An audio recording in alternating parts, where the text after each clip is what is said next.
Hello, my name is John Bear Ross, and on behalf of Rebel Mike and Rebel Miniatures, I'd like to present the 28 and 15 millimeter Viper suit. The Viper suit is a piece of construction equipment pressed into military service in the outer colonies. It's 3D printed by you at home, cutting out the need for shipping, casting, and distribution. Its modular and magnetic nature lets you swap out parts and customize it to your heart's desire.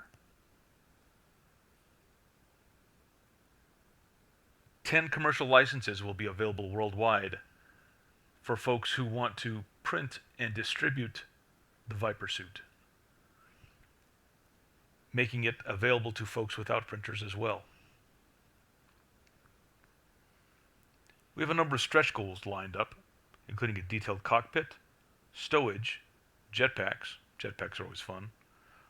New RUM-V vehicles, Rebel Universal Modular Vehicle Systems, and the ultimate goal, the Mama Snake, which is basically an APC built off our mega tanks for your Viper suits. To help facilitate reaching these stretch goals, we'll also be making available from our digital inventory files from last year's 28 and 15 millimeter motor pool Kickstarter. We hope you join us in on this and help make this come true. We think you're really going to like it. Thanks.